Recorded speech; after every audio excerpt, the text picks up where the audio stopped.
නුවන්නයි මොකද මේ සම්පෝෂ හදන්නේ සම්පෝෂ කන්න හිතිලද මල්ලි මේ සමපෝෂ වගේ පෙන්නට මේ තමයි හෑන්ඩ් ෆීඩින් ෆෝමියුලා එකක්. ඉතින් මම දැන් අපේ රින්නෙක් පැටව වගේක් ඉන්නේ. ඒගොල්ලන්ට කවන්න තමයි යන්නේ. හොඳයි ඔයා ආපු එක හොඳයි. අද මම කියලා දෙන්නම් කොහොමද හරියට පැටියට කවන්නේ කියන එක.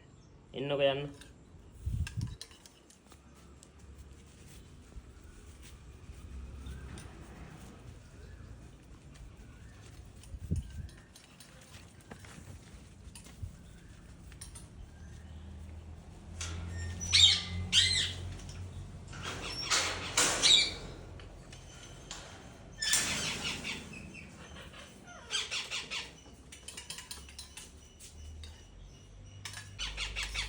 ඔන්න මල්ලි මෙන්න මේ උකුවට තමයි අපි හෑන්ඩ් ෆීඩින් ෆෝමියුලා එකක් හදාගන්න ඕනේ. ඒ කියන්නේ ගොඩක් උකුත් නෙමෙයි ඕනට වඩා දියත් නෙමෙයි. ඉතින් තව දෙයක් තමයි දැන් මේක රස්නේ බලන්න ඕනනේ. ඉතින් ලේසිම දේ තමයි මෙන්න මෙහෙම දාලා බලන්නේ. නෑ එහෙම බලන්නේ නෑ. ඒකට තමයි අපි මෙන්න මේ වගේ ගැජමැටික් එකක් යූස් කරන්නේ. මේක ඇත්තටම තර්මෝමීටර් එකක්. ඉතින් සාමාන්‍යයෙන් ඔයගොල්ලන්ට පේනවා ඇති දැන් මේකේ කෑම එකේ රස්නේ සෙල්සියස් 37යි. ඉතින් ඇත්තටම පැටියට කවද්දි හොඳට මතක තියාගන්න අර මං කලින් කරා වගේ අතට දාලා එහෙම නැත්නම් ඇඟිල්ල මේක ඇතුළට දාලා රස්නේ මනින්න යන්න එපා. එහෙම මැනලා කවන්න බැහැ සත්තුන්ට. ඉතින් මොකද පැටියට කවනවා නම් අනිවාර්යෙන් සෙල්සියස් 37 ඉඳන් 40 දක්වා කවන්න ඕනේ. 35ට අඩු වුණොත් කෑම එක දිරවන්නේ නැහැ. 43ට වැඩි වුණොත් පිච්චෙනවා. ඉතින් ඔය ගොඩාක් කට්ටියගේ තියෙන ප්‍රශ්නයක්නේ පැටිය කෑම එක කෑවහම වමනේ දානවා එහෙම නැත්නම් කෑම දිරවන්නේ. ප්‍රධානම ප්‍රශ්නේ මම දකින විදිහට ඒගොල්ලෝ හරියට ටෙම්පරේචර් එක කන්ට්‍රෝල් කරන්නේ නැති එක.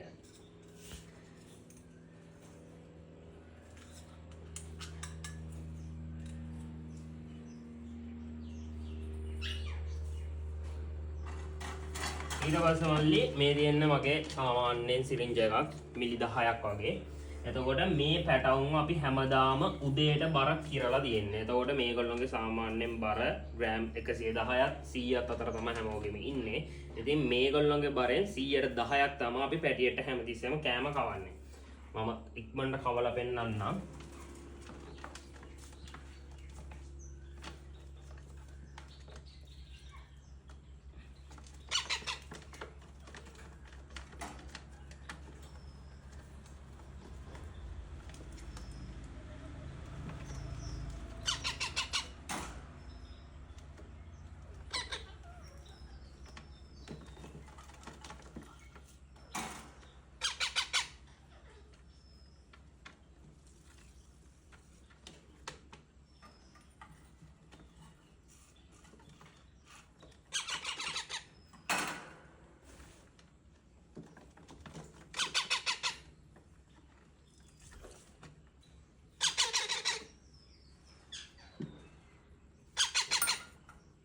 ඉතින් ඕගොල්ලන්ට පේනවද සාමාන්‍යයෙන් පැටියට හෑන්ඩ් ෆීඩ් කරද්දි මෙන්න මේ ෆීඩින් රෙස්පොන්ඩ් එක තියෙන්න ඕනේ.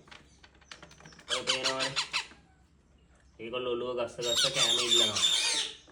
මේක නැත්තම් ඇත්තටම ඔයාගේ සතාට මොකක් හරි ප්‍රශ්නයක් වෙන්න පුළුවන්. ඒ කියන්නේ ගොඩක් වෙලාවට හෑන්ඩ් ෆීඩ් කරද්දී රස්නේ අඩුවෙන් කැවුවාම එහෙම නැත්තම් දිය වැඩියෙන් කැවුවාම එහෙම නැත්තම් ඕනකට ඔක්කුවෙන් කැවුවාම ඔන්න වගේ ප්‍රශ්න එනවා. නුවන්නයි දැන් ඔයා කැව්වේ සම්පෝෂ නෙමෙයිනේ. ඔව්. මම දැකලා තියෙනවා ගොඩක් ඔය YouTube channel වල Facebook channel වල සම්පෝෂ දෙන්න සත්තුන්ට කුරුල්ලොන්ට හරියන්නේ පොඩි කාලේ සම්පෝෂ. එතකොට විශේෂයෙන් ඔය කොකටේල්ලට සම්පෝෂ කවන්නේ ඒක ලාභයි ඔයාලට. එහෙම ඊයේ පෝස්ට් දාන මම දැකලා තියෙනවා. ඔව් මෙහෙමයි මල්ලි. ඇත්තම කතාව කියනවා නම් ඔයා හදන්නේ ළමයෙක්ද එහෙම නැත්නම් කුරුල්ලෙක්ද කියන එක මුලින්ම තීරණය කරගන්න. මොකද කුරුල්ලෙක් හදනවා නම් කුරුල්ලට ගැලපෙන විදිහට තමයි ඔයා කැම දෙන්න ඕනේ. එහෙම නැතුව ඔයාට ලාභ විදිහට නෙමෙයි. ඒකේ තව දෙයක් තමයි අපි මෙතන ලාභ ගැන කතා කරනවට වඩා සාමාන්‍යයෙන් කුරුල්ලෙක්ගේ ෆැට් එක එයාගේ ජීවන රටාව පවත්වාගෙන යන එයාට ෆැට් එක ඕන වෙනවා 120ක් විතර. ඉතින් සමපෝෂවල සාමාන්‍යයෙන් ඒක හදලා තියෙන මිනිස්සුන්ට. ඉතින් ඒගොල්ලොන්ට 120ක ෆැට් එකක් ආවොත් එයාට වෙන ප්‍රශ්න ඇති වෙන්න පුළුවන්. ඒකින්ද සාමාන්‍යයෙන් සමපෝෂ එහෙම නැත්නම් ළමයින්ට දෙන සීරියල් වල ගොඩක් වෙලාවට 105 10ත් අතර තමයි ෆැට් එක තියෙන්නේ. ඒ කියන්නේ සාමාන්‍යයෙන් කුරුල්ලෙක්ට අවශ්‍ය කරන එකෙන් 150ක්වත් ඒකෙන් කවර් වෙන්නේ නැහැ. ඒක හින්දා තමයි ඕගොල්ලෝ දැකලා ඇති පැටියක ගත්තට පස්සේ පැටියගේ ඔළුව ලොකු වෙලා හැම නැත්නම් ඇස් එළියට පැනලා ඒ කියන්නේ සරලවම කියනවා නම් හැදීම බාල වෙලයි කියන්නේ. ඒකට අපි කියන්නේ ඉංග්‍රීසි වලින් ස්ටන් බර්ඩ්ස්ලා කියලා. ඒ විදිහට වෙන්න ප්‍රධානම හේතුව තමයි පැටියට අවශ්‍ය කාලෙදී අවශ්‍ය පෝෂණය හම්බෙන්නේ නැති එක. අනිත් එක තමයි මිනිස්සු වගේ නෙමෙයි කුරුල්ලන්ට ඒගොල්ලොන්ගේ පැවැත්මට විශේෂ විටමින්ස් වර්ග, මිනරල්ස් වර්ග ගොඩක් අවශ්‍ය වෙනවා.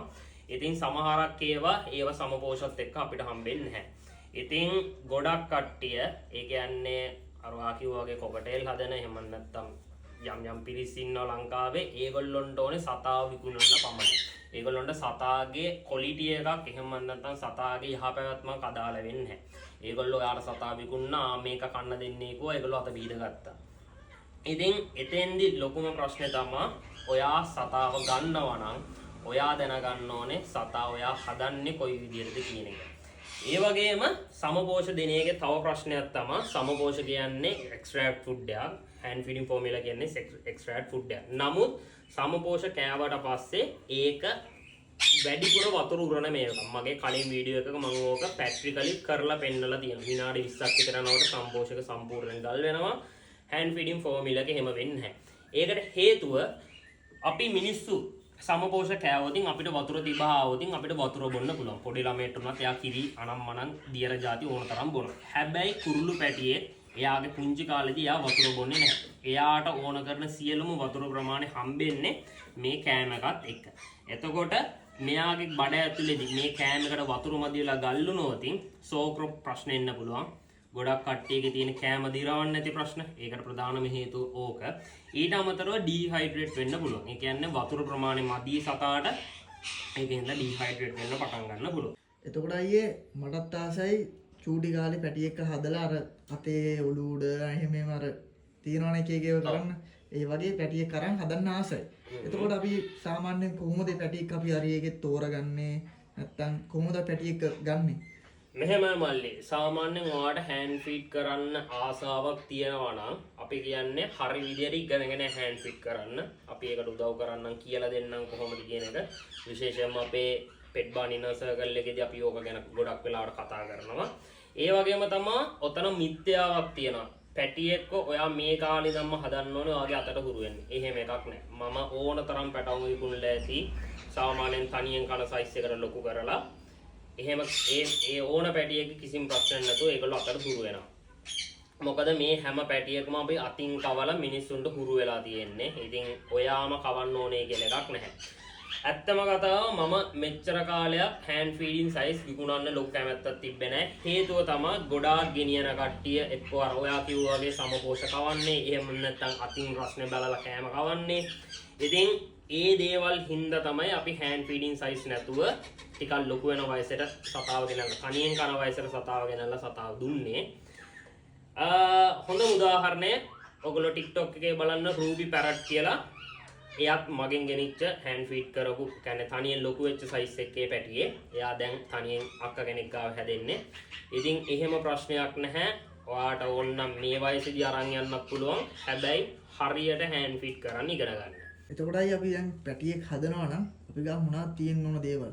ඒ කියන්නේ මල්ලි ඔයා හෑන්ඩ් ෆීඩ් කරන්න පැටියෙක් ගෙනියනවා නම් විශේෂයෙන්ම මේ වයස හෝ මීට වඩා පොඩි වයසේදී ගොඩක් කට්ටිය කරන ලොකුම වැරද්දක් තමයි පැටියව ගෙනාවට පස්සේ තමයි හෑන්ඩ් ෆීඩින් ෆෝමියුලා එක හරි පැටියට කන්න දෙන එක හරි හොයන්නේ.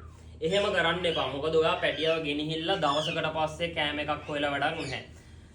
ඔයා මුලින්ම පැටියව ගන්නවා නම් පැටියට මොනවද කවන්නේ කියන එක තීරණය කරලා මොකද ගොඩාක් හෑන්ඩ් ෆීඩින් ෆෝමියුලා වර්ග තියෙනවා. ඒකට ඔයා කැමති හෑන්ඩ් ෆීඩින් ෆෝමියුලා එකක් අරගන්න. හොඳ බ්‍රෑන්ඩ්ස් තියෙනවා. ඒ වගේම නරක බ්‍රෑන්ඩ්ස් තියෙනවා. මම මෙතන බ්‍රෑන්ඩ්ස් ගැන කතා කරන්නේ නැහැ. ඉතින් හොඳ හෑන්ඩ් ෆීඩින් ෆෝමියුලා මුලින්ම ඔයා ගාව තියෙන්න ඕනේ පැටියව ගන්න කලින්. ඊට අමතරව රුපියල් 4000ක් 5000ක් විතර වියදම් කරලා අර මම කලින් පෙන්නුවා වගේ මෙන්න මේ වගේ තර්මෝමීටර් එකක් ගන්න. මේක ඇත්තටම දරාස් එකෙන් ගන්න පුළුවන්. දවස් 3-4ක් ඇතුළත ගෙදරටම එනවා. ඉතින් මේක නැතුව ඔයා හෑන්ඩ් ෆීඩ් කරන්න පටන් ගන්නවා කියන්නේ ඇත්තම කතාව කියනවා නම් ඔයා සත්තු හදන්න සුදුසු කෙනෙක් නෙමෙයි. මොකද මම පැටව 100 ගානකට වැඩිය කවල ඇති. හැබැයි මමත් තාම හෑන්ඩ් ෆීඩ් කරන්න කලින් අනිවාර්යෙන් රස්නේ බලලා තමයි කෑම එකක් කවන්නේ. මොකද අතේ හුරුවට කෑම කවන්න බෑ. ඊට අමතරව අනිවාර්යෙන් සතෙක්ව හදනවා නම් එයාගේ බර මැනලා එයාගේ බරට හරියන විදිහට කෑම කවන්න පුරුදු වෙන්න. මොකද ගොඩක් කට්ටිය අපිට කතා කරලා කියනවා මේ සතා කෑම කෑවට පස්සේ කෑම දිරවන්නේ එහෙම නැත්නම් මමනේ දාන. එතකොට අපි අහන ප්‍රශ්නේ තමයි ඔයා කොච්චරක් කෑම කැවුවද? ඒගොල්ලෝ කියන උත්තරය තමයි සිරින්ජරෙන් එකක්. මොන සිරින්ජරෙන් එකක්ද? මිලි කීයද? ඒක ඔයා දන්නේ නැතුව සිරින්ජරෙන් කෑම කවන්න යන්න එපා. ඔයා ගන්න සිරින්ජරේ මොකද්ද සයිස් එක කියලා මුලින්ම බලන්න. සතෙක්ට කෑම කවද්දි මෙයාගේ බර ග්‍රෑම් 50යි නම් ඔයා කවන්නේ මිලි 5යි. මෙයාගේ බර ග්‍රෑම් 80යි නම් ඔයා කවන්නේ මිලි 8යි. මෙයාගේ බර ග්‍රෑම් 100යි නම් ඔයා කවන්නේ මිලි 10යි. ඒ විදිහට 110ක් වෙන්න බර මැනලා කෑම කවන්න පුරුදු වෙන්න. එතකොට ඕවර් ෆීඩ් වෙන්නේ නැහැ. සතා නිරෝගීව හදාගන්න පුළුවන්. ඉතින් ඇත්තටම හෑන්ඩ් ෆීඩින් කියන්නේ අමාරු දෙයක් නෙමේ. හැබැයි හරියට කරන්න ඕන දෙයක්. මොකද ඔයගොල්ලෝ සෙල්ලම් කරන්නේ තව කෙනෙක්ගේ ජීවිතයක් එක්ක. ඔයා ඔය රුපියල් 4000 5000 එහෙම නැත්නම් ඔයාගේ කම්මැලිකම හින්දා සතෙක්ව හදන්න විතරක් තියෙන ආසාවට සතෙක් අරන් හදන්න එපා. මොකද ඒ සතා ගොඩක් වෙලාවට මැරුණොතින් මැරෙන්නේ සෑහෙන විදිහට විඳවලා. ඉතින් හරියට සතෙක් හදන්න මං හිතනවා ඔයාට අද ඉඳන් හරියට හෑන්ඩ් ෆීඩ් කරන්න මොනවද ඕන වෙන්නේ කියන එක ගැන අයිඩියා එකක් එන්න ඇති කියලා. එහෙනම් අද අපි ගිහින් එන්න.